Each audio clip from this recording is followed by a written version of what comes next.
आप सभी देशवासियों को अवध केसरी सेना के राष्ट्रीय अध्यक्ष नीरज सिंह अवध केसरी का सादर प्रणाम। जय श्री राम। मित्रों, आज मैं जो कुछ हूँ महाकाल प्रभु की कृपा से हूँ। जहाँ भी हूँ उन्हीं की कृपा है, और आगे भी जहाँ रहूँगा, चाहे ऊंचाई पर पहुँचें या नीचे पहुँचें, तो वो महाकाल प्रभु की ही कृपा होगी।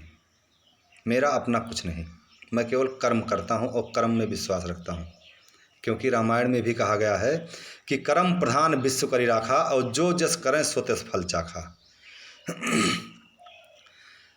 मैं कई दिनों से देख रहा था, अभी बीच में करीब 1-1.5 महीने के अंदर 2 बार जेल जाने का सौभाग्य भी प्राप्त हुआ।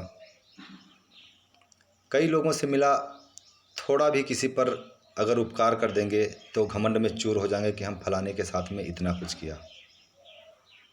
बहुत से लोग ऐसे घमंड में चूर रहते हैं। मैं उन सबके लिए एक मैसेज छोड़ना चाहता हूं। आज team Awadh Kesari 1057 unit blood donate कर चुकी है, जिसके लिए सीएमओ साहब, एसपी साहब, डीएम साहब और भाजपा के मिनिस्टर रामकुमार चौहान जी हिंदी दिवस पर सम्मानित कर चुके हैं। मेरा मानना यह है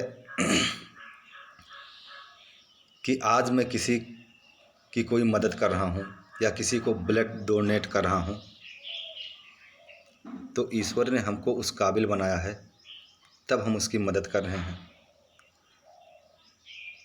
अगर वो काबिलियत हम में नहीं ईश्वर ने दी होती तो हम कैसे मदद कर पाते।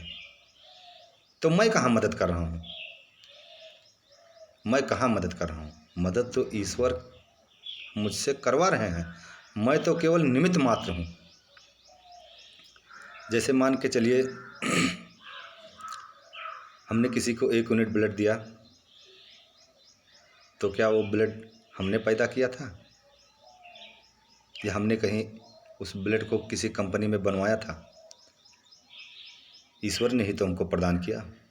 तो ईश्वर का दिया हुआ हम किसी को अगर दे रहे हैं तो उसमें मेरा क्या है? मेरा तो कुछ नहीं है अपना।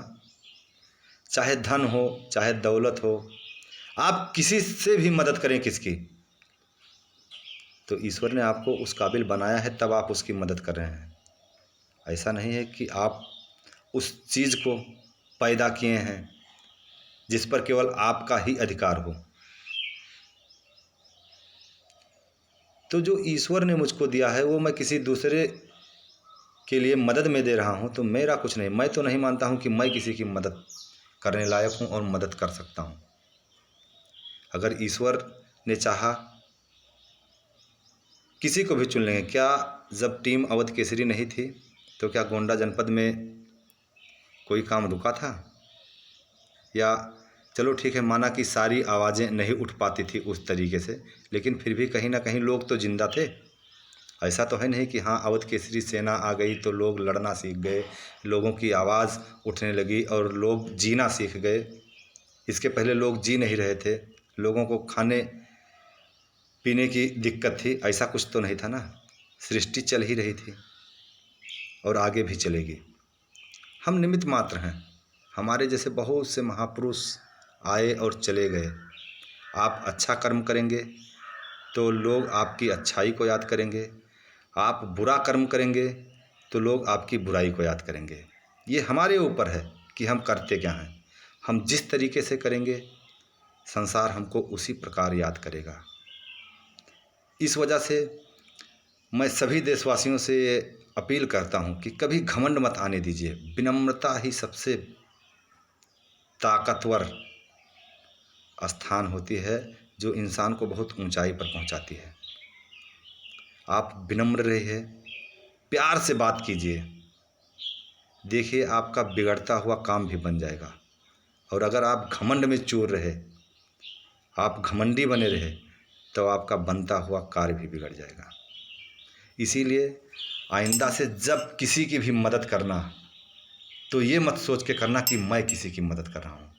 ईश्वर ने आपको निमित्त मात्र बनाया है, आपको भेजा है, आपको चुना है, तो आप ईश्वर के बताए हुए संदेश को आगे पहुंचा रहे हैं, लोगों की मदद कर रहे हैं।